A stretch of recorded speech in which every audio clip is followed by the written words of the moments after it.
All right, today is June the 30th in 2023, and my guest is Bryan Caplan. He's a professor of economics at George Mason University and the author of several books, too many to list here. My personal favorites are Open Borders, The Science and Ethics of Immigration, The Case Against Education, and The Myth of the Rational Voter. Big fan of your work, Bryan. Has influenced me a lot, has influenced the topic of this podcast a lot. And I read almost every new piece that you're writing. Fantastic Substack for our listeners. Bet on it. Today, we're talking about your new book, Voters as Mad Scientists, Essays on Political Irrationality. Bryan, welcome to the show. Fantastic to be here, Nicholas. Bryan, before we talk about the book, what is your standard D&D character? I'm honestly almost always the game master. So in my high school game, I basically was the dungeon master for all those years. Now I guess sometimes I run games with my sons and sometimes they GM. I guess one of my very favorite games that we did recently, it was a Golden Age superheroes game. And I played a Japanese pro-democracy samurai fighting against fascist Japan, who was named Shogun Manshuto. And then he had a sidekick named Sideshow, who was like his sycophant. And I would play both and had a conversation with myself. Sounds fantastic. So if that doesn't destroy all my credibility, I don't know what will. Reflects your character in real life, of course, right? Yeah. Also, what D&D alignment reflects you in real life would actually be my second question. I think of myself as chaotic good. Mm-hmm. Chaotic good. I can see that. Like, I'm neutral good. All right. I'm trying to balance between lawful, neutral, and chaotic good. Yeah, I would say that COVID definitely pushed me far in the chaos direction. Yeah. If I think the rule's bad, I don't follow it unless you're going to really harshly punish me. Yeah, that's chaotic good for sure. To the book. How does the book, Voters as Mad Scientists, fit within the work you did before? It seems especially close to the myth of the rational voter.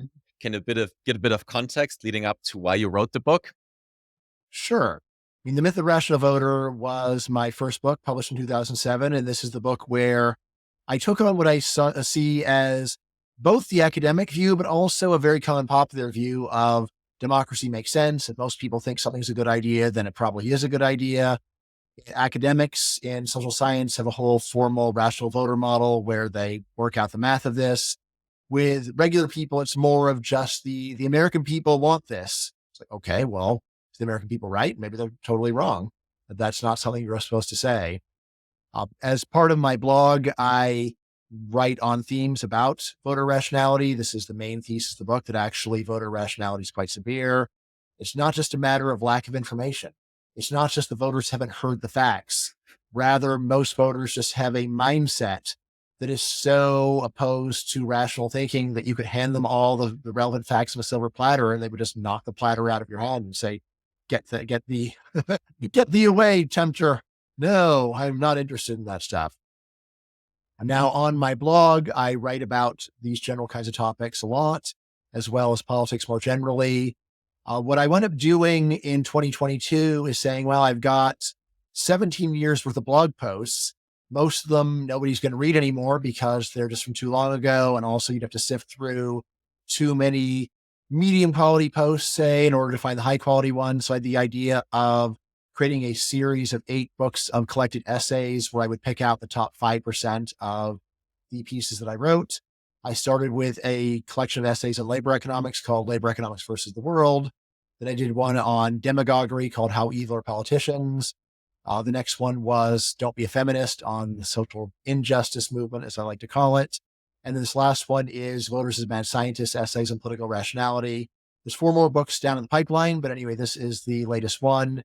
And it's basically just goes over what I consider my very best blog posts on political rationality in some sense. Which makes it also very easy and good to read, because I feel like every chapter is kind of designed to be easy to consume, like as a blog post. So that definitely achieved this purpose. Right. And I tried to organize them also. So I did curation where I said, I'm going to pick out like the top 5% of everything I wrote over the course of 17 years on this topic. And then I split it into 4 subheadings. And then I also tried to give it a good progression. So like, it's subjective, but still, to like start, grip people, go into some greater depth, and then end on a high note was the way I was trying to organize the publication of the essays in each section. Mhm. You already mentioned that voters are irrational, but in your book, The Myth of the Rational Voter, and you're continuing it in this one, you give it a spin. There is kind of rational to be irrational about politics. Can Mhm. you explain that? Sure. All right. Think about this. Suppose that you go to the grocery store and you throw a bunch of stuff you don't want into your shopping cart. All right. You go and you check out, you pay for it. And what's happened? You just threw away a pile of your own money on stuff you don't want. Very few people do this. On the other hand, suppose that you go into a voting booth and vote for a bunch of stuff that is going to be terrible for you. What happens to you as a result? The hard answer is the same thing that would have happened to you anyway, because you're just one little person in a giant body of millions of people, which means that at minimum, there is a just much weaker incentive to really scrutinize what you are voting for than what you are purchasing as a consumer. A lot of economists even want to say, oh, well, democracy is just like the marketplace of ideas. They say it's not a marketplace at all. There's a whole different economic concept to describe what politics is, and that is not a market, but a commons. It's common property. The analogy that I like is that politics is basically like a pond where we use it for 2 things. First of all, trash disposal. We throw away all of our junk. And second of all, it's also our only water supply, unfortunately. So when you go and put more trash into this pond, it barely changes the flavor and color of your water. But given that everybody else is using it this way, you put your glass of water in and this stuff is dreck. That's what I Yeah. say democracy is. It's all of the intellectual junk that we throw into our common pool of policy ideas.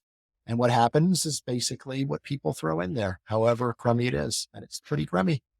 Yeah, it definitely did change my mind. I was more in the naive camp before, Yeah. where Yeah. we I need mean, it's to have very tempting the civic rhetorically to spirit. say, yeah, well, like what the people have decided is this. It's like the people don't really, like no person makes a decision. So really, at best, you can say democracy is a popularity contest. Why should there be any close relationship between what sounds good and makes people like it and what actually works? What did, however, help me a lot in kind of understanding why I was or still am to some degree pro democracy, or at least I like it more than other systems, is that you also say or start, well, what's good about it? What is that? Mhm. Well, let's see. What can we say is good about democracy?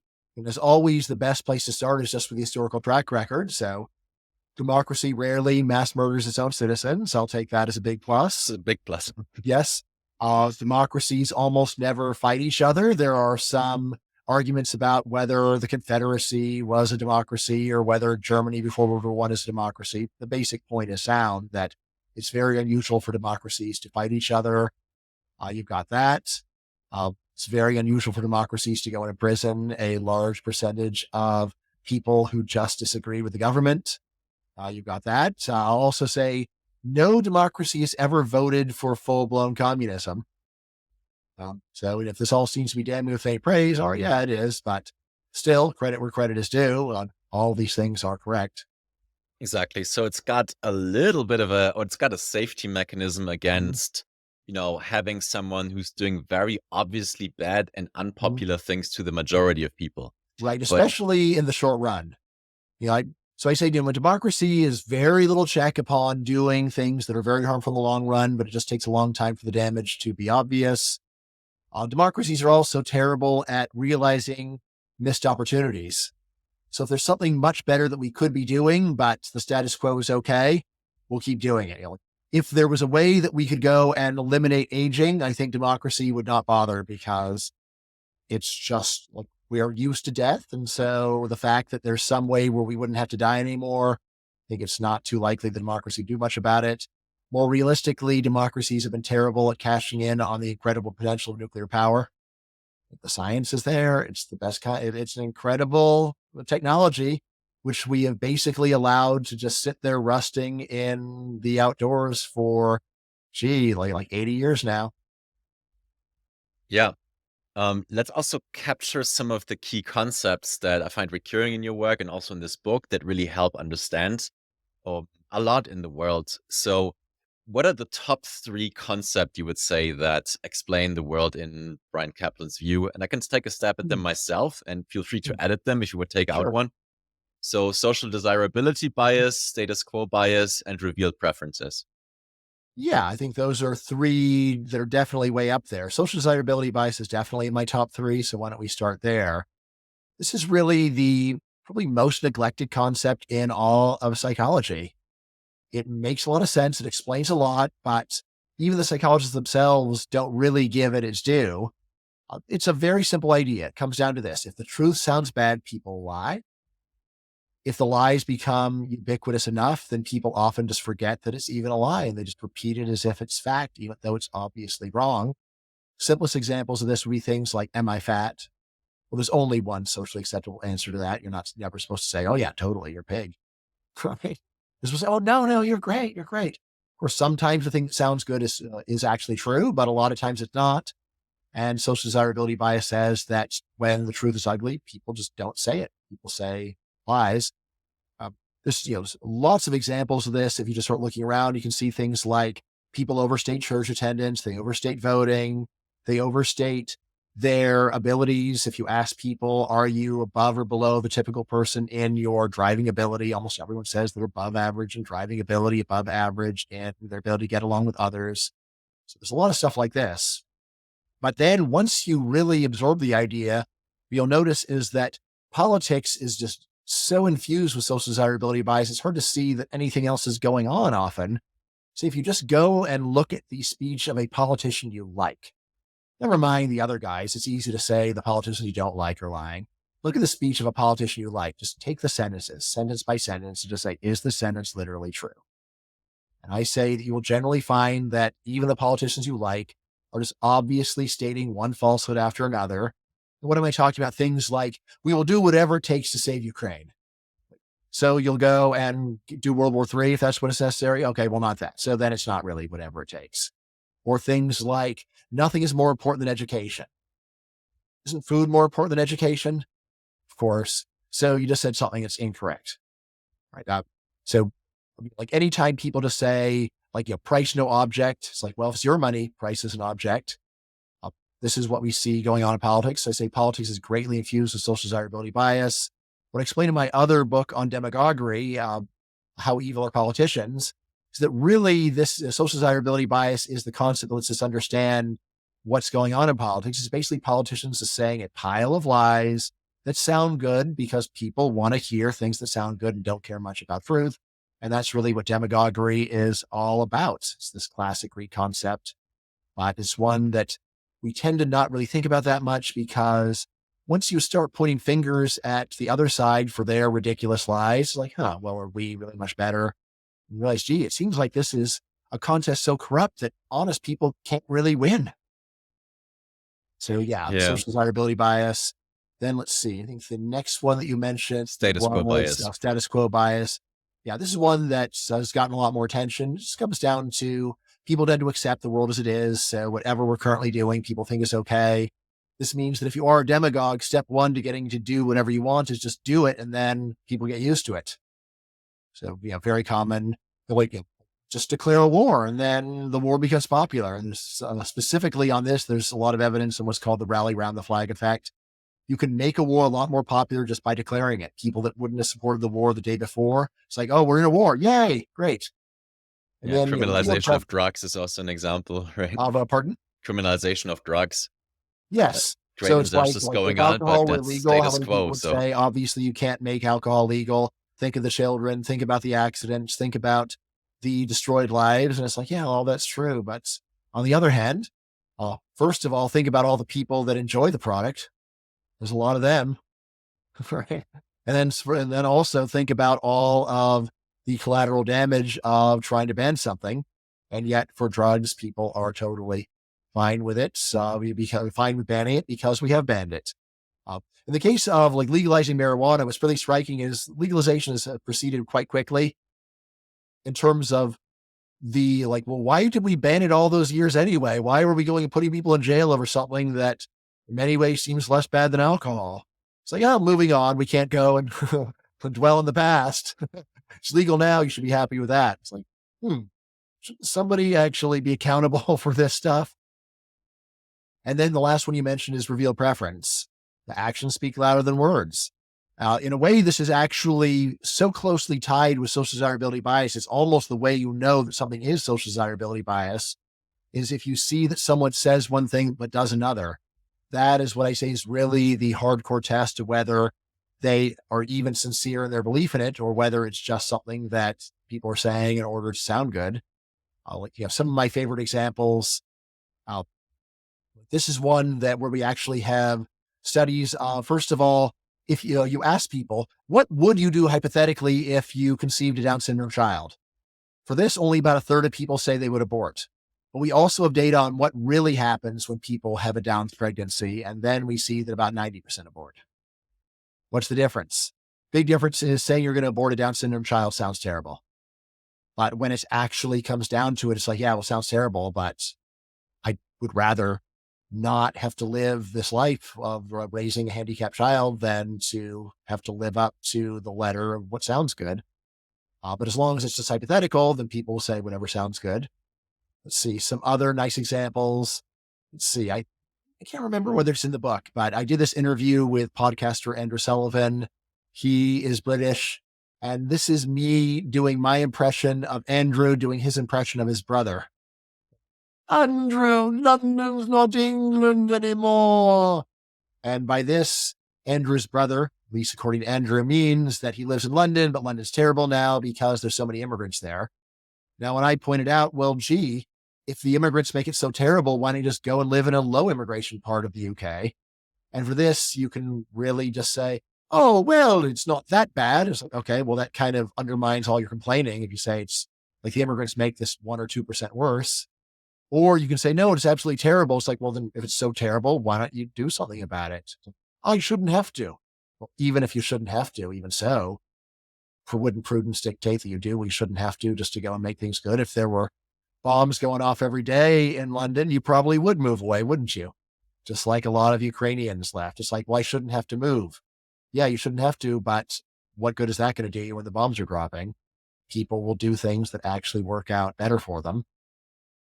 So yes, reveal preference, I say, is sort of it's the tool that we use to identify when people actually believe the stuff that they are saying, or whether it's actually something where when push comes to shove, they realize, yeah, I don't actually care about that much. Yeah, what surprised me, I listened to that interview with you with Andrew Sullivan, and he was so emotional about it. He got really worked up, very uncharacteristically.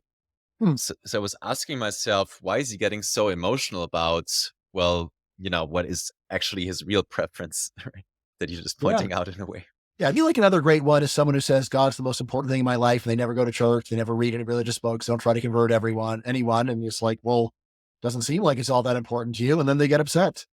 I actually asked Andrew that, and he didn't want to face the question. Yeah. But he just said, who are you to go and second guess what people say? It's like, I'm someone who observes their behavior directly contradicts what they say. So it's one thing to say it's rude, but if we are actually getting to the underlying facts, then sometimes you got to be rude. Yeah. But I wonder what it is that makes people sort of have these emotional barriers around these topics. Is it like some kind of a taboo?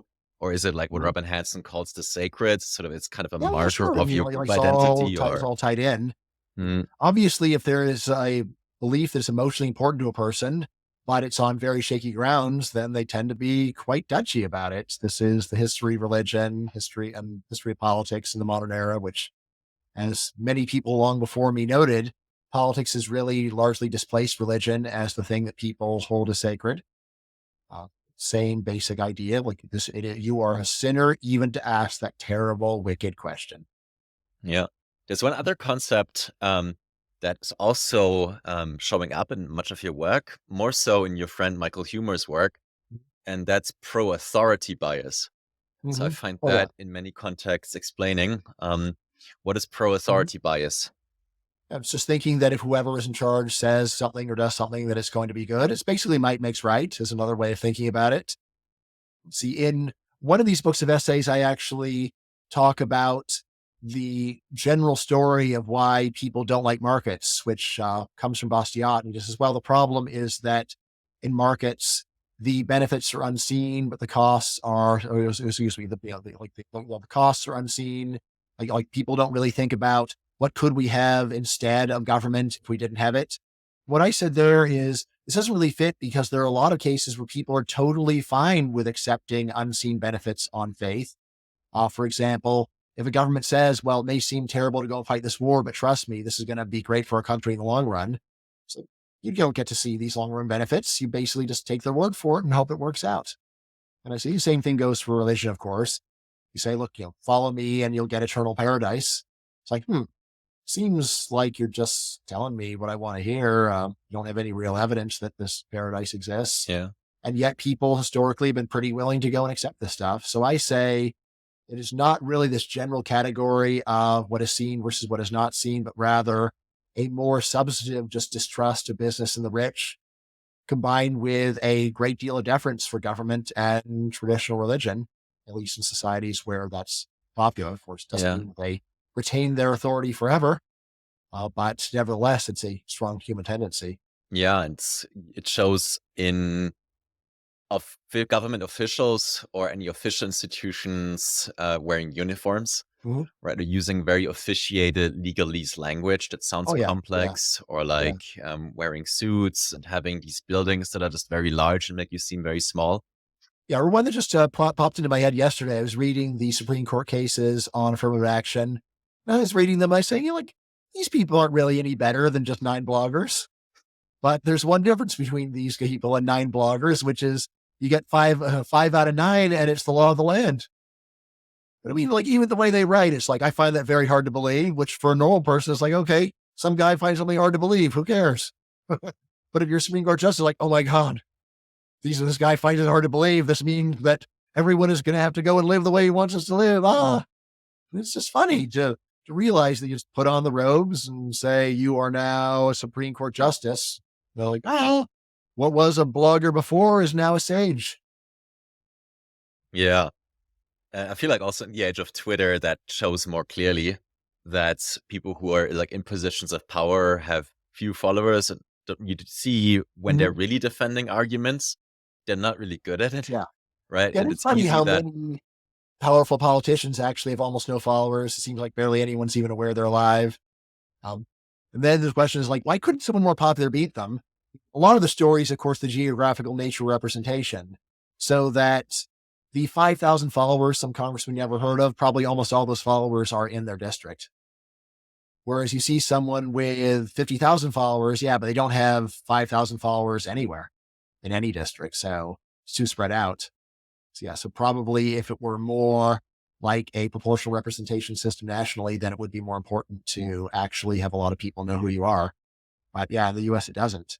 It's actually a good, it's a pretty testable hypothesis. We can actually see whether like mid-level politicians in proportional representation countries have more Twitter followers compared to top people than in the US. I don't know. Seems plausible.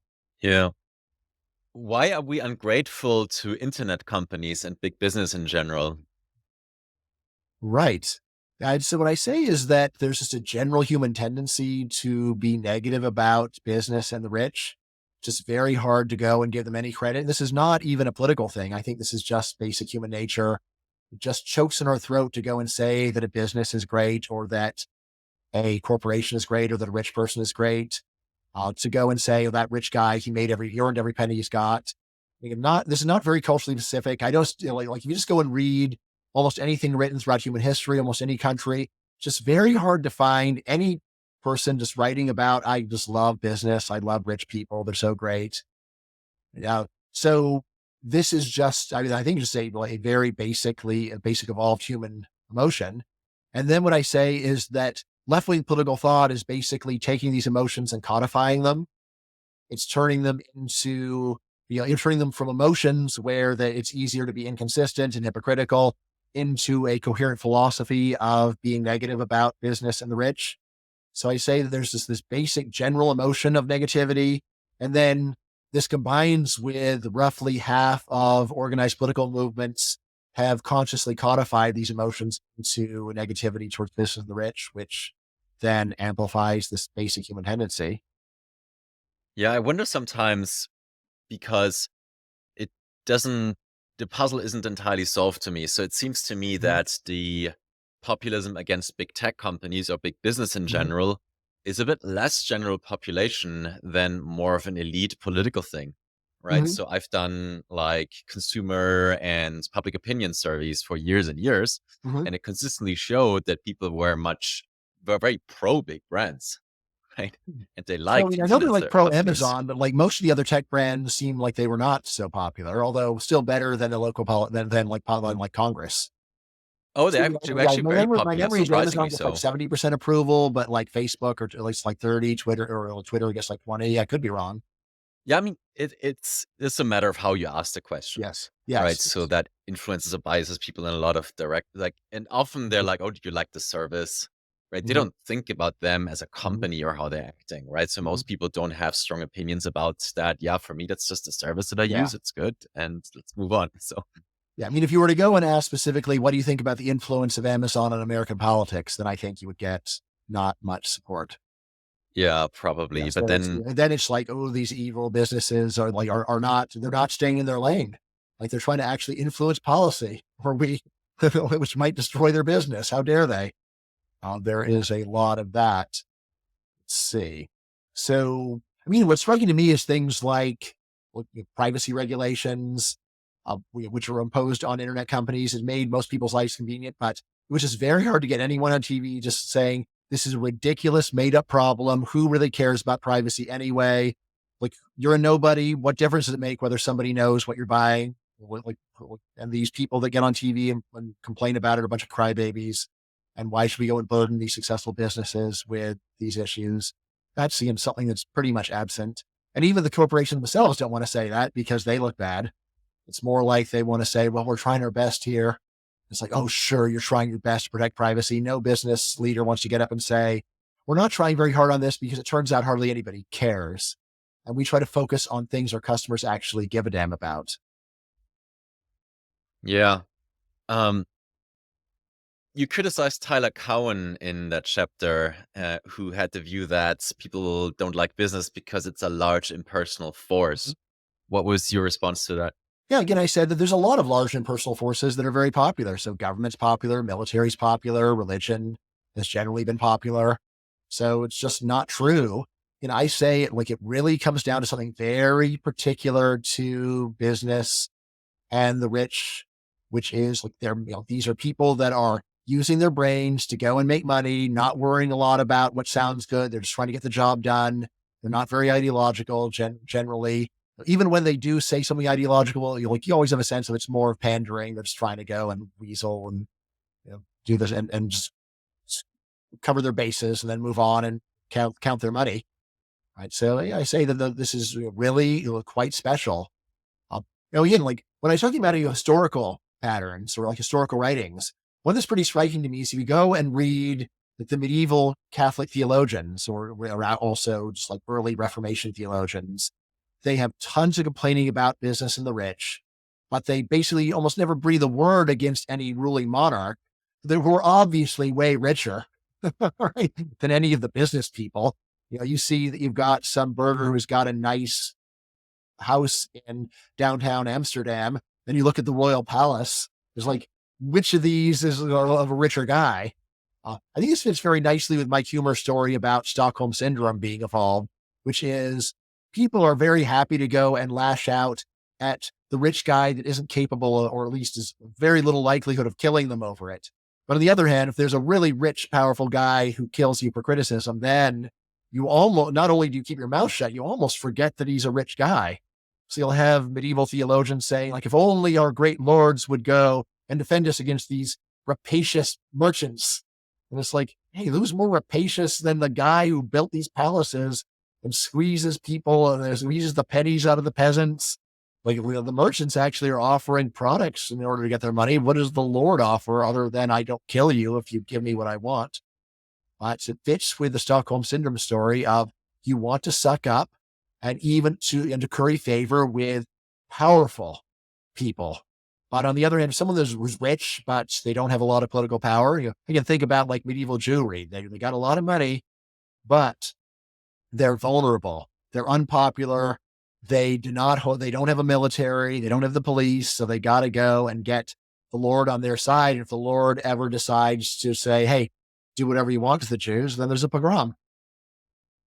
You're actually anticipating what I thought would be me criticizing some of your view that you had in the book by talking about that with pro-authority bias and siding with the powerful. Because in the book, you can you talk about the simplistic theory of left and right as opposed to Scott Alexander's or others? Yes.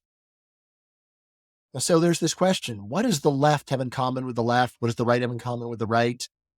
It's a big challenge because these are worldwide concepts and they go back for a long time. There's a number of competing stories that people have put forward, like Scott Alexander defended the survive, thrive theory of saying, well, rightism is what you get when you're trying to survive. Leftism is when you're trying to thrive. And I say that story makes very little sense at all. Of course, one of the things I say is like, guess what happens during wars? During wars, governments switch to much more socialist policies, much more left-wing policies, exactly the opposite of what you'd be predicting if you thought it was about the survive, thrive theory.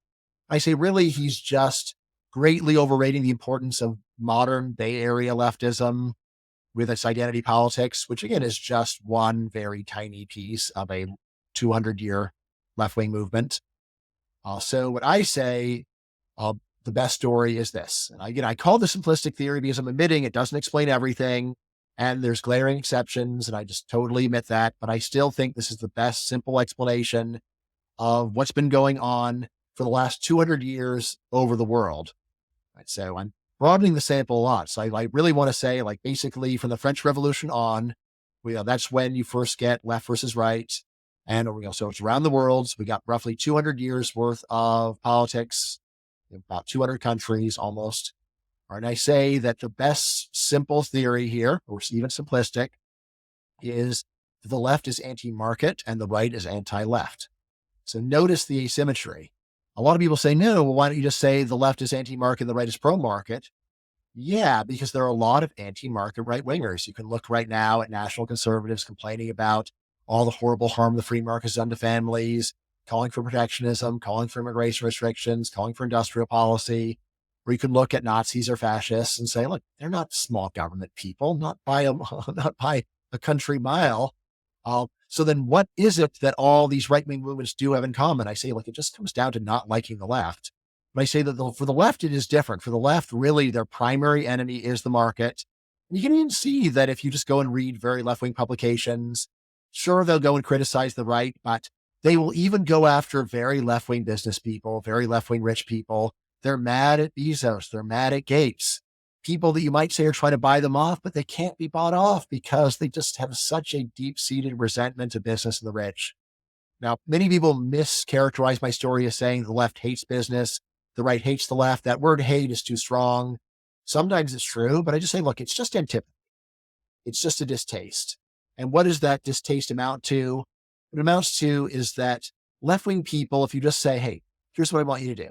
Tell me something good about business and then don't have any, and then shut up. Say a totally positive sentence about business and then be quiet. Do it. And what I'll say is left-wing people, it just chokes them to do that. Just, let's say like Amazon is great delivery time, but we must remember, that's the second part where like you just have so much antipathy that you can't bear to just give unadulterated praise ever. And if they say, look, I'm not anti-market, I just think the markets fail their workers, they fail consumers, they fail the environment. Like that is being anti-market, is just having a long list of complaints that you bring up almost every time we broach the subject. And yeah, the same goes for right-wingers. It just chokes in their throat to say something unabashedly positive about the left and then shut up. Most modern Republicans love Social Security and Medicare, programs that are started by Democrats. So you might think they could say, well, look, it was great how the Democrats started these two wonderful programs, the end. But they're not going to do that. They're going to say, but modern Democrats are terrible and they've betrayed everything that FDR and Lyndon Johnson ever stood for. And they would never think, so you just can't bear to just say something totally positive about them. And that is, in a way, the sign of resentment. Like if you ask someone, how do you feel about your mother? Well, she did raise me and take care of me and feed me, but my mother also berated me and made fun of me. It's that's antipathy. It's where someone can do a bunch of good things, but you can't bear to just say the good things and then be silent. You've got to go and get your negativity off your chest. That's what it means to feel antipathy. It doesn't mean you hate your mother, but it means you got antipathy. Clearly. Yeah.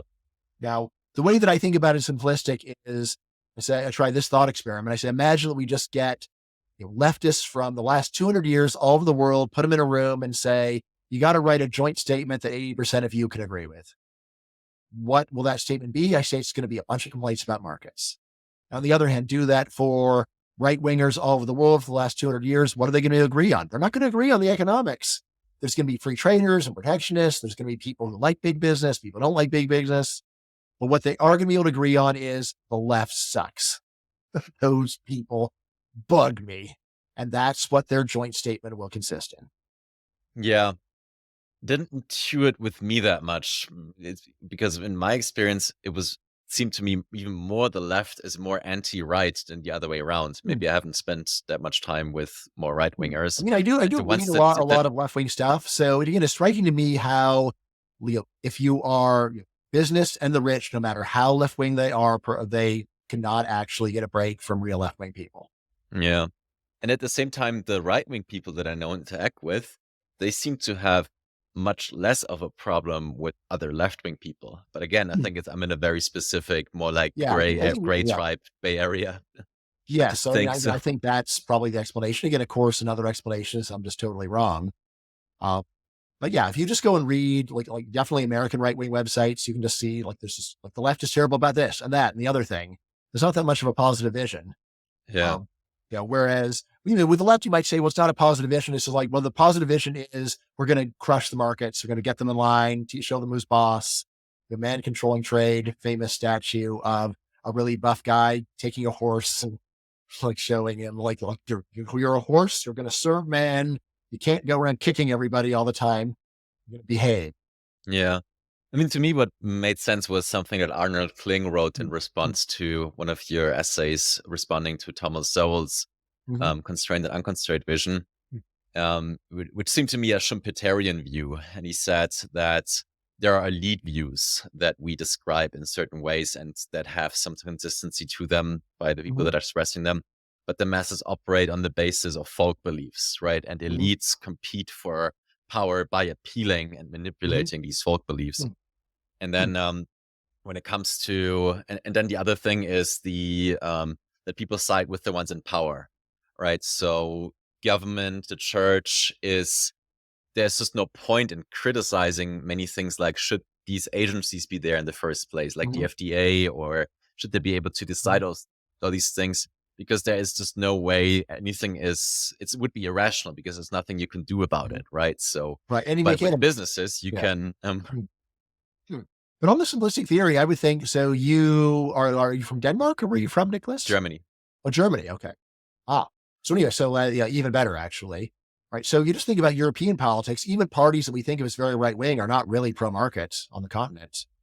Right. So if you were to say, the idea that the Christian Democrats are really pro-market would, I think, be pretty strange take on things. On the other hand, to say, so what is it that they stand for? Well, they stand against the left. So they stand definitely we're against Marxism. We're against anything that seems like Marxism. And then, of course, there'll be different things that you are pros, like Christian Democrats, some kind of Christian values. There'll be nationalist parties that promote some kind of nationalism.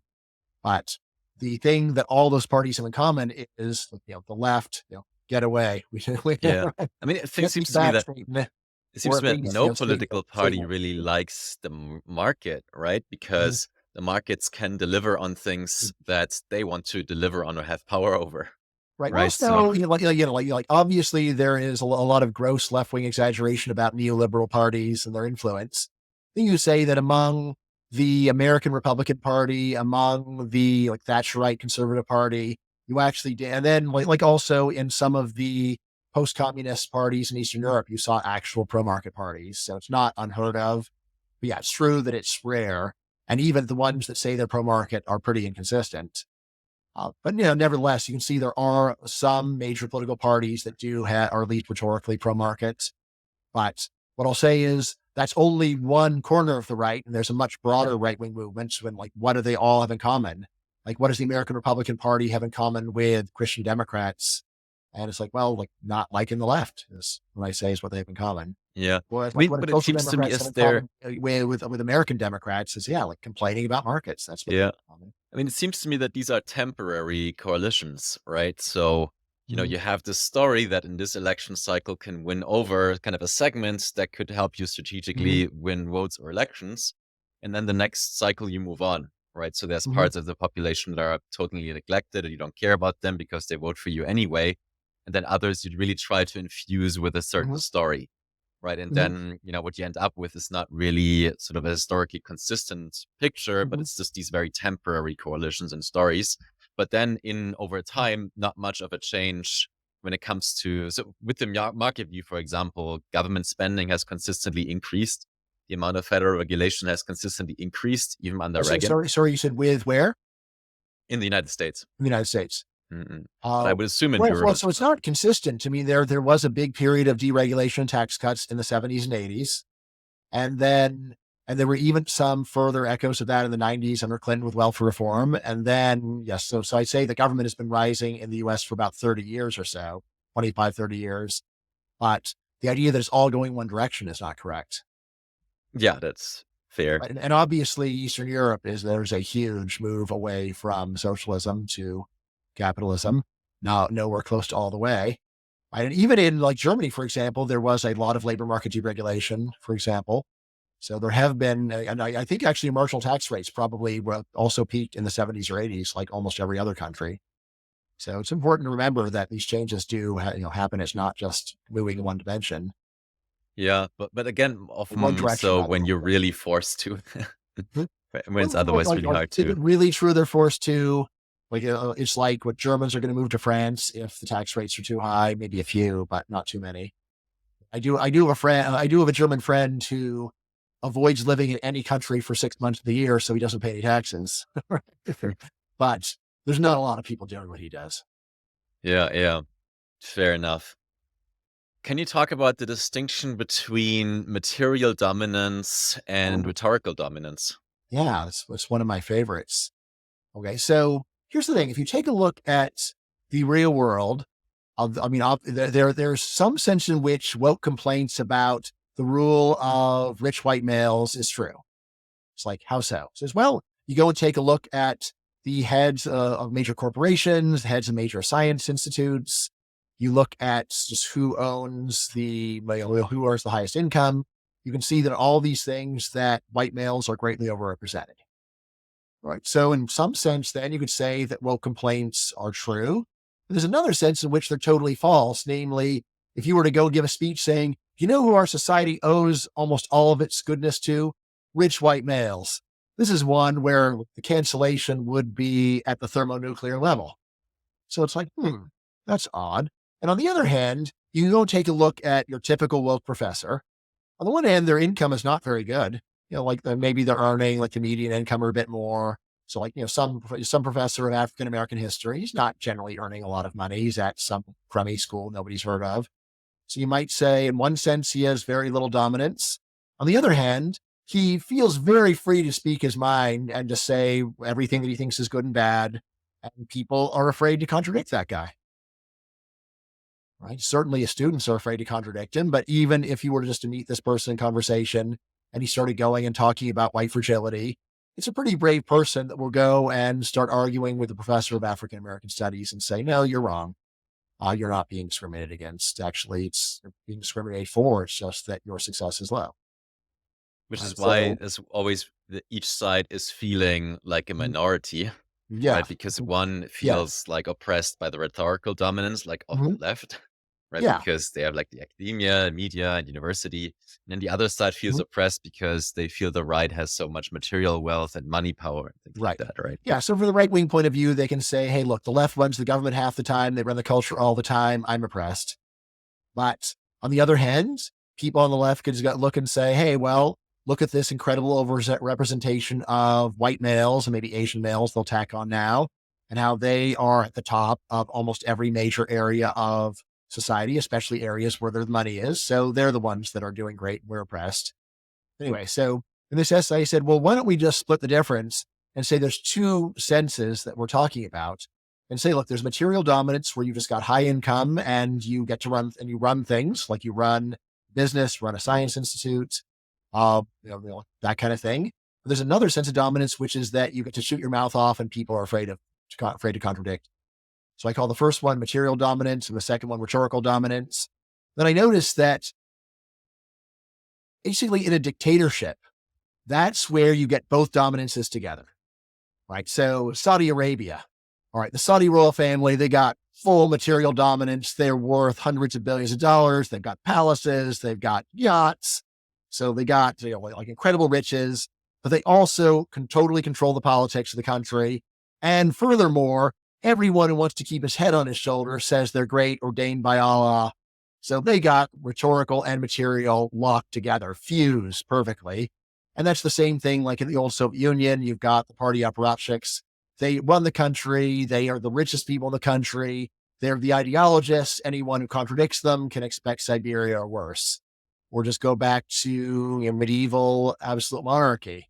Yeah, well, you got the king. He's got his palaces. He's got money. He's also ordained by God. And every churchman who wants to keep preaching and keep his sinecure had better go and say, oh, yeah, God totally thinks Louis XIV is an awesome guy. God save the king. So on the one hand, you can say a sign of a place that isn't a total dictatorship is that least material and rhetorical dominance are totally aligned. And there's two different kinds of things going on. Then the other thing is just to realize that there's basically both sides are kind of crybabies because they are going and acting like they're totally oppressed and powerless. Like, oh, there's like two different senses. You got something, you're not really totally oppressed. Most obviously, the one that I think people ultimately think is, it's not true that white males, Asian males are totally oppressed. They're doing pretty well on balance. There's a good question about whether they would be doing even better if the system were totally meritocratic, but that doesn't mean that they are miserable. But on the other hand, the one that's really clear, I'd say, is all the people talking about their oppression and people are afraid to say a word against them. It's like, look, you are an oppressor, obviously. If you weren't, you wouldn't be shooting your mouth off like this. And you'd be worried that other people would take offense at what you're saying and say that you're bad. But you aren't worried because you do have this great kind of priestly dominance in our society. And that is really what wokeness has. It's basically like a priesthood where even though they don't own all the money, they don't get to go and decide everything, but still, like the woke priests are speaking, we must go and show them due deference or else they'll get very angry and they will summon the mob of people with their Twitter pitchforks.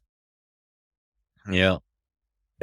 In the book, I'm not sure I got it from a chapter or from the book. I generally wanted to ask Mhm. you about recency bias, Hmm. right? Yeah. So, and does it have to, the sort of, yeah, can you talk a bit about Yeah. that and how it influences Yeah. I mean, politics? more often called myopia in the literature. So, Hmm. yeah, but it's sort of myopia in time specifically. So, for example, there's been a lot of research on does the state of the economy matter for reelection of incumbents? And the answer is yes, but basically it's just the 3 months before the election that count a lot, and the other stuff doesn't matter very much. So, and again, this makes sense that people are voting very emotionally. If conditions are bad right now, that's going to make you upset. Whereas if conditions were bad over the last 4 years during the full reign of the current person in power, but improved a lot in the last 3 months, then all right, well, you're probably not going to be feeling so bad about stuff that long ago. Even though if you're really trying to give good incentives, you don't just give rewards based upon the last thing. This would really be like having a class where there's an exam every week, but your grade depends entirely upon the last week's exam, which is only on 5% material.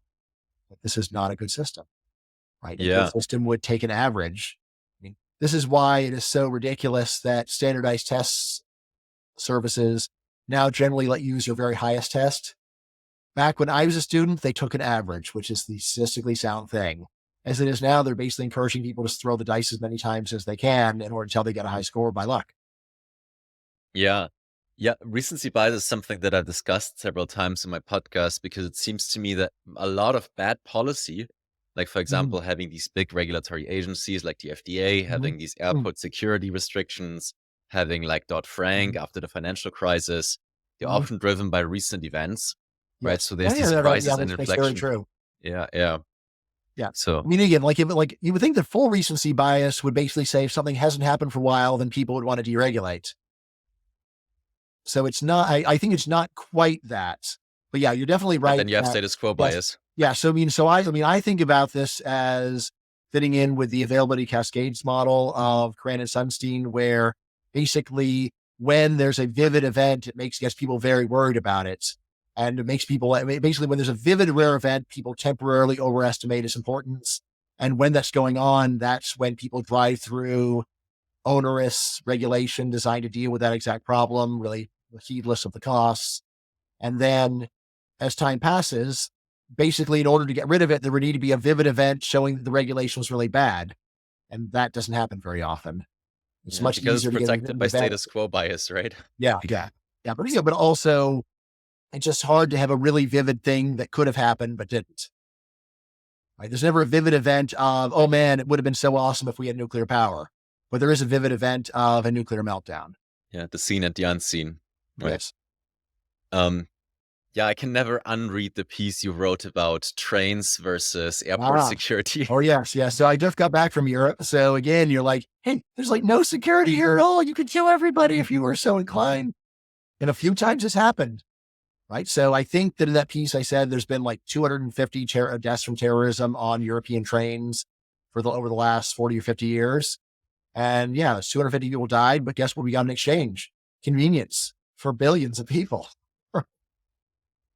Exactly. Like the piece is about sort of just think, why don't we have like that strict security on trains, but we do have them at airports. Yeah. And then you end up with, yeah, kind of a No, recency bias, maybe like 9/11. Like the one bomb in a train could kill everyone on that train practically. It's really easy.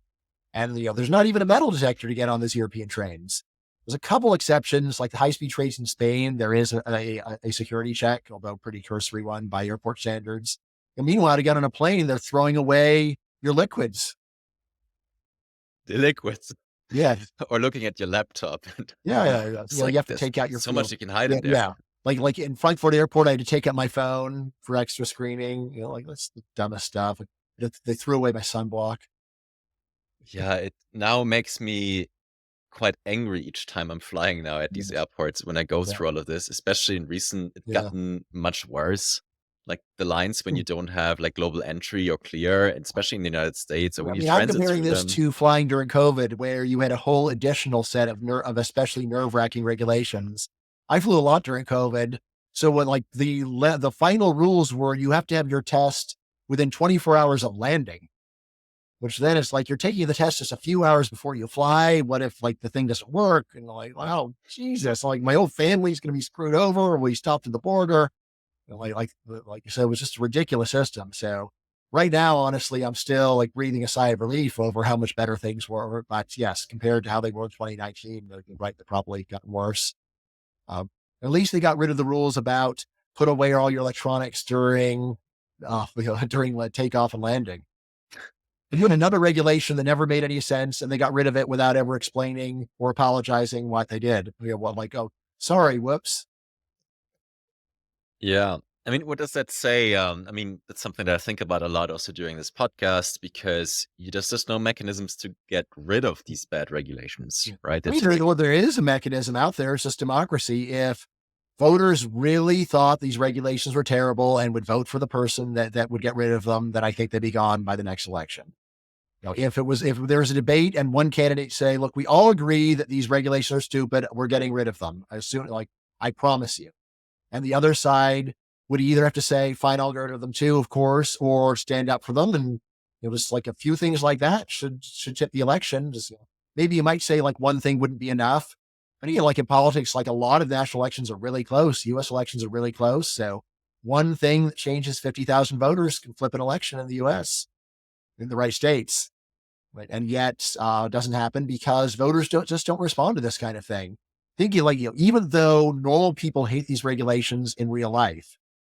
Furthermore, if there were two airports in their area and one had light regulation and the other had heavy regulation, they would totally go to the lightly regulated airport. It's not even some kind of public good. Like it's like actually would risk their lives to that slight degree.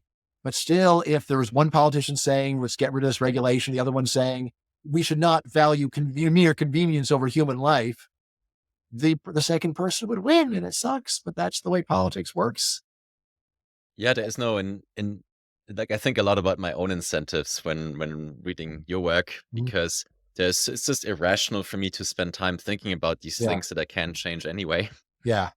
Um, I'll say like it lets people like us bond, Nicholas. that's people's S1. And So also, like, to me, that's why I like ended up a in lot venture. of, a lot of the joy of this is at least getting to meet other people that are asking reasonable questions and thinking for themselves. And I like people like that, and people just being honest. Yeah, but at the To same me, time, one also of the like, hardest things is being around people that are just saying things that on the one hand, they're obviously not true, but on the other hand, they're going to start belly aching if you tell them that what they're saying is wrong. It's yeah. like, I have to go and listen to this person go and emote all over me. Poor me. I don't like it. But that's why I'm in venture capital and in technology Mm, startups, basically, right? Because usually it doesn't happen, but once in a yes. while, once every 10 times or something like that, someone can actually make a big change that people didn't Mhm. anticipate before. Yeah. Think of like Uber, for example, Oh, yeah. and Oh, breaking the yeah, taxi sure. monopolies. So, is ESG messing up your life or not? No. Yes, because I know like there are some VCs in the US where people are saying, yeah, like they won't even talk to you unless you go and have diversity guidelines on your project, that kind of stuff. No, I But don't yeah, experience much of that. Maybe I'm too small, yes, so that doesn't affect me. right. I mean, it's also Um, something where it seems like in Europe, there's just much less legal incentive to care about this stuff. You're not worried about getting sued for discrimination if you don't do ESG. yeah, although I'm not Yes, based in Europe, right? yes. So my You're fund not is a big, based in the United although Europe, States. probably maybe the E part is worse actually. Yeah. Like like people It's getting definitely more regulated, so it's yeah, definitely much higher fixed and legal costs to mhm, start a VC fund yeah. or financial business in that space. Yeah. So actually, that's still Mhm. better in the United States Yeah. compared to Yeah, other just places. I mean, Um, like when I've been in Germany specifically, I went to taught a class in Germany, and the students were quite lethargic, quite apathetic on many controversial topics. But then I finally actually gave a lecture where they were raising their hands and they were very animated, and it was night and day. Can you figure out what topic would it be that would get German graduate students very agitated? yeah, but haven't been. Umwelt. Umwelt. Natürlich. Yes, the environment. I mean, when I was saying, look, what difference does it make if you ruin 1,000,000 acres of Alaska? Well, like there's almost 1,000,000 square miles in Alaska. No one will ever see it. What difference does it make? And they're like, Yeah, yeah. Haven't spent that much, or like where I studied in Germany, or what I did was a bit off that. yes, but you But know about all of the bizarre separate your trash rules in Germany, yeah, which, as I a know about foreigner, those. even if I wanted to comply, I'm just like, this is like one of the hardest IQ tests I've ever taken here. What about plastic with food particles on it? Where does that go? Yeah, yeah. But given sort of what I said about, so sometimes um, something big can change in a very overregulated field, makes me wonder sometimes why you are not more interested or not writing more about cryptocurrencies, Hmm. right? Because it was basically a new technology that didn't Mhm. seek permission or government approval that all of a sudden made it in the interest of millions of people to read the arguments against the Mhm. Fed, right, and Yeah. against centrally controlled money. In two reasons I haven't done very much on crypto. So one is by the time I was aware of it, there were already so many smart people working on it that I just didn't see a big opportunity for me. Normally, I try to go and work on topics where if I don't write about it, no one will, or at least very few will. The other reason is that I got early confirmation that I was totally wrong about crypto because when I first heard about it, I heard about it from some libertarian students at a conference.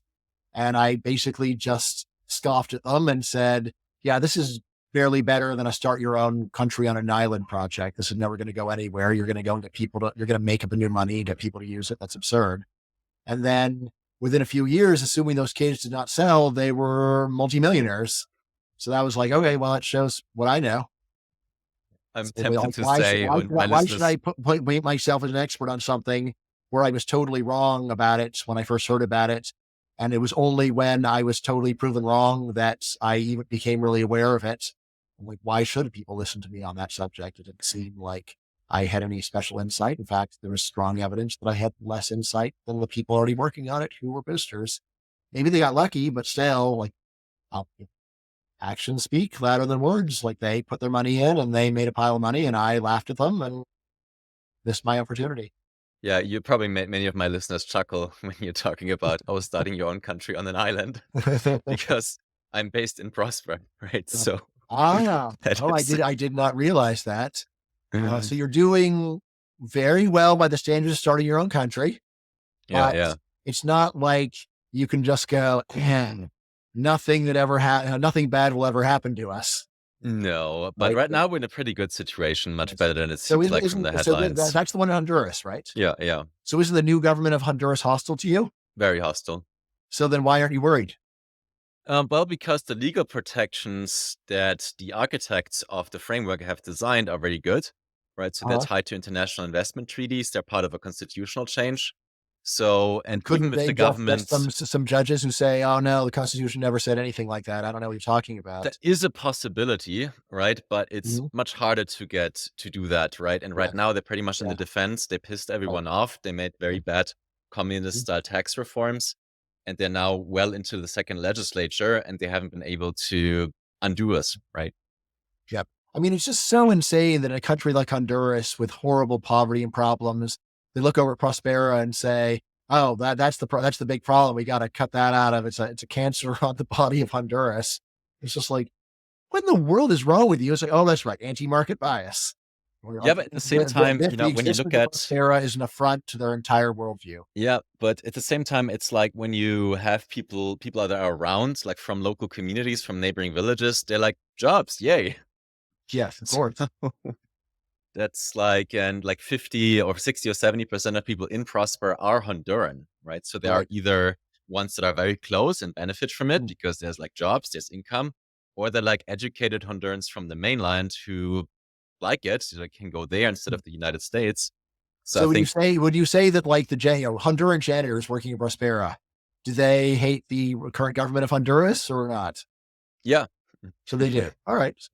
I mean, I there's mean, still it's kind of a self-selection. bit of a mix, But I mean, right? So it's on it's an still island. impressive that just going and seeing something that works could, would like, for you, would suppress what we think would be the natural political reaction.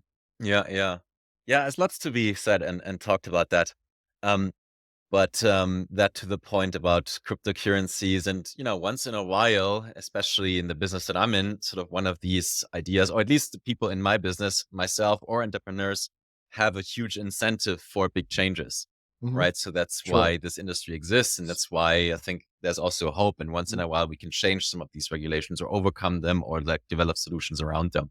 Yeah, I mean, actually, right now, I'm happy to give away my ideas for free and steal. Like, if you get rich, just go and you don't even have to thank me. So, like, with the Supreme Court decision against affirmative action, it's quite likely that other discrimination, interpretations of discrimination law, things like the Griggs case on which basically allows lawsuits for hiring practices that have a disparate impact. Uh, I would go and recommend creating some businesses that very explicitly go and do hiring purely based on IQ tests, and then wait to get sued, and then take it to the Supreme Court. Right? I think it's actually likely that you will win now.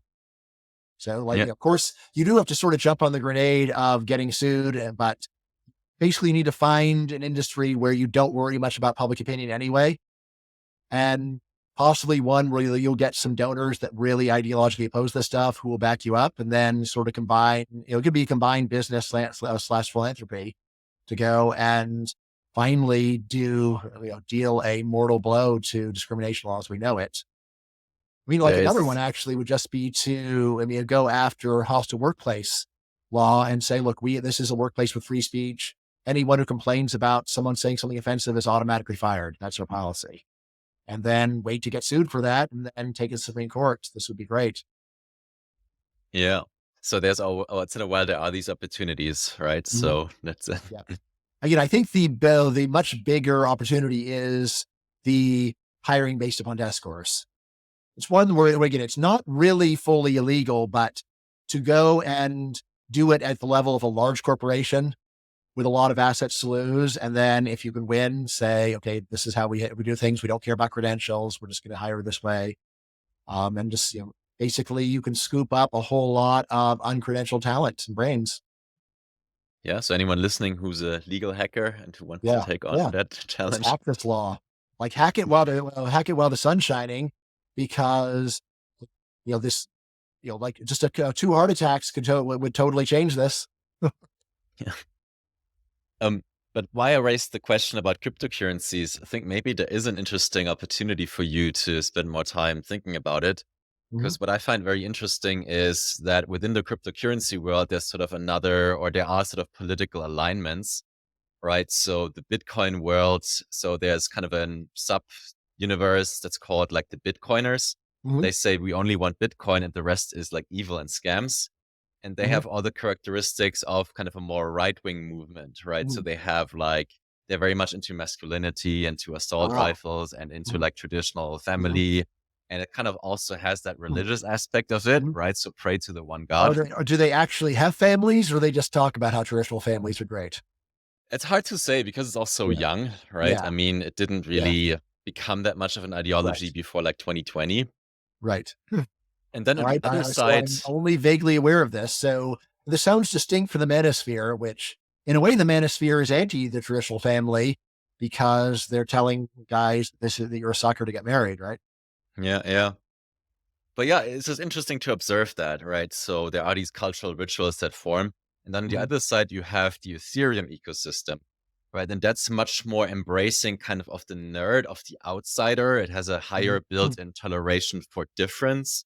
It's kind of Mhm. very sciencey, right? And has a strong Mhm. cultural emphasis on Mhm. consent. It's not woke, not at all, right? These are Mhm. still like Mhm. Yeah. proto-libertarian movements, right? But I just find it interesting that humanity seems to align to certain poles, and in the cryptocurrency world, maybe you see kind of a pure form of some sort, right, Mhm. of what people naturally gravitate towards. I'll say I don't know enough to really say. Sort of the general idea that in every political culture, they tend to find one big issue to argue about. That seems very true. And that it's kind of arbitrary also seems true. Like you look at, say, the Middle East, normally it is an Islamist versus secularist divide, right? And doesn't mean that it's polarized, but basically everyone that's the spectrum the people seem to be very aware of. That seems to really matter. And it's important to understand the cultural details. Like secular does not mean atheist. Like secular Arabs are still definitely Muslim generally in the middle if they want to be in Middle Eastern politics, but they don't want to go and base policies upon the Quran, and the Islamists do. Right? If you look at like 19th century US politics, there's a big Catholic Protestant split, and this correlated with a lot of the views, even on money, with Democrats being the pro gold standard group and Republicans being the pro silver group. Yeah. But yeah, that's fascinating how humans are developing. Mhm. Right? And how we use stories and these large beliefs to form different groups, political coalitions. Like you can often make the reverse story Mhm. with many of these biases, why it's a good thing to have social conformity, Mhm. right? Michael Humer wrote a great blog article about it. Like you don't want everyone running around doing crazy things, right? So you want to be able to coordinate and signal to other people that, hey, I'm taking social norms seriously, right? I'm Mhm. not going to do something crazy. So Yeah. Right. Yeah, I mean, so like I actually two books down my queue. Let's see, where is it? Oh, let's see. No, I think it's, let's see. I know it's one we actually, the next book of essays is called You Will Not Stampede Me, Essays on Nonconformity, or maybe Nonconformism. But anyway, it's all about, how being a nonconformist is a mixed bag, but you should do it. And what I say is like, you need to be strategic about it. You don't refuse to conform on everything. Find the things that actually where there's large gains, doing something unusual and do those. On the other hand, I'm thinking sometimes, of course, the regular thing actually is a good idea. Other times it's not really a great idea, but the cost of going along with it is not that bad, or the gains of conforming are so high, you should do it anyway. So anyway, that's something else that looms on my mind. I definitely think of myself as a nonconformist, always have. But at the same time, say, well, how have you managed to succeed in a very conformist occupation? And the answer is, by taking the pulse. Like, what can I get away with here? So it's like, could I get away with doing a nonfiction graphic novel about social science when I was a grad student? No way. But once I got tenure, yeah, I can do that. Who's going to stop me? Yeah, that's looking forward to read those books as well as several of the other books that you're writing. Build Baby Build. Can't wait for that one. Yeah, we're real close to done. It's taken a lot longer than expected, but it's going to be great. Yeah, you still writing Poverty? Who's to blame? So I moved that down my queue. The main thing I'm working on is Unbeatable: The Brutally Honest Case for Free Markets, which I just thought was a better idea that I could write more quickly and would have better influence. So I just said, okay, well, Poverty, it'll get written eventually, as long as I live long enough. My health is fine, so I think I'm good. Mm-hmm. And part of my nonconformist plan is to never retire. Yeah. Ever. I don't know if you understand how U.S. retirement law works, but you could never make a professor retire. Yeah. Right? Which means, like, if I can live to 100, I can have this job till I'm 100. Good. I want you to write until you're 100. Yep. Or longer, maybe with the longevity Yeah, biotech stuff that we're discussing on this podcast. Hopefully you're funding some life extension that will work. Oh, I am. Okay. Oh, great. I hope it will work. I can't say that yet, but yeah. Do I chance? What's the chance of me getting to live to 100? Yeah. I mean, it's hard to say. By the end of the century, I think we'll be at a point where we're going to go into like the 150 plus, maybe 200. So and I get to live in my biological body. I'm not just an upload or something like that. Yeah. I mean, I don't want to be an upload. Yeah, I can send you some podcast episode about that I did, or there's some really, really cool stuff that's happening in the space. Mm-hmm. But again, sort of the regulatory bottlenecks are the problem, right? And the FDA, it's just too slow and too expensive to iterate, right? So any of these new things. The thing that would almost certainly work is just genetic pre-selection for longevity. We know that longevity has a strong genetic component. Unfortunately, this doesn't help any actual existing person. Yeah. Yeah. There you have to do with gene editing or something, which is super hard. Whereas just going and doing in vitro and then figuring out which genes lead to longevity and then only implanting the long-lived ones, that's totally doable with existing technology, I think. Yeah, I think it already is possible in some places, right? It's not even that. But yeah, we're almost at the end of time. 2 questions maybe before we part, or one quick one, more like a recommendation. If you're interested in the cryptocurrency side, because you said in your book on Austrian economics, I think in the Cato Unbound series, you made the, to me, convincing case that Austrian economics hasn't produced like original work that's distinctly Austrian. Mm-hmm. Right? And true. There's a lot of false originals. Exactly. But I think there's an interesting one called the Bitcoin Standard by Safieddine Ammous. Okay. Right. So that is a very good intro into understanding sort of that Bitcoiner world. I'm culturally more on the Ethereum side, but I think it's well written. And that could actually be an interesting case. You might have something to pick apart, but at least I think it's well written and makes a very good case that's actually distinctly Austrian that could be good about or how Bitcoin could become a new world reserve currency standard. Which reminds me, despite my anti-Austrian stuff and especially my anti-Hayek stuff, his denationalization of money is totally visionary and prescient. When I heard it, I just thought the most was totally ridiculous. Like, I'm just going to print up some Kaplans and I can buy something with them. Who's going to take these Kaplans? And yet somehow crypto managed to do it. It's amazing. I remember like when I was 18 and Murray Rothbard was just saying, hey, put up all the Hayeks and Rothbards you want. Nobody's going to take them. Like, oh, actually people did. Like, what? So exactly. That's while I have heaped a lot of scorn on Hayek, and I will admit at least a lot of what bothers me is he bothers me as a writer. I just can't stand his sentences. Honestly, his sentences make me sick that a person would pump his sentences so grotesque. And whenever someone tries to say, oh, he's German, of course, it's like, there are Germans who are excellent writers. It's not the language. It's a beautiful language. Read Nietzsche, read Mises, read Wagner.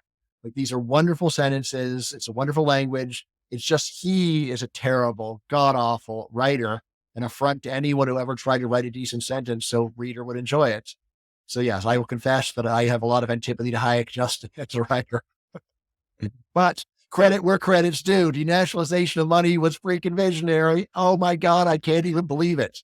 Yeah, maybe that's a good part to end the conversation at, because I'm glad that you see that. So that would be a very interesting avenue to explore. And it's also something that makes me hopeful, right? Because we've been able to, do something against some of these Yeah, big monopolies, yeah. and that gives me hope. And that's what many people that I'm investing in, or that I work with, are doing, right? So can we do Mhm, the same thing for science? Can we do the same thing for biology? Can we do the same thing for aviation, right? So, mhm. and it's what Yeah, I'm also yeah. trying to do with sort of, having more of these jurisdictions where you can have better laws and better regulations, a more rational approach, new for models of Mhm. governance to, have safe havens for some of these technologies to unleash their full potential. So, Yeah, makes a lot of sense. And again, this may be recency bias, but I just think that the current Supreme Court is so different from what it's been for the last 100 years. This is a golden opportunity to go and fund businesses that will do something that has been considered illegal for a long time, and then not only make money by breaking the rule, but also get to the Supreme Court and change the law for everyone. that's the chaotic good in Yes. use. Chaotic good, manipulating lawful neutral, perhaps. Yeah. But yeah, I'm not about that sort of thing. Yeah, yeah. Right. Any last shout outs that you want to give? Any No, I'm gonna references say to what your work? so anyone. So this is the book that we're talking about is Voters as Mad Scientists: Essays on Hmm, Political hmm. Rationality. You can get it on Amazon for $12 for the paperback or $9.99 for the ebook. There's 3 other books of essays like this, but everything that I'm selling is on Amazon. And then my Substack is still totally free. It's Bet on it. Fantastic. It was amazing to have you finally on, Brian. I've been waiting for this for a very Yep, long time. Thank you so much yep, for yep. coming on. Totally my pleasure. And flow to all my friends in Prospera. Fantastic.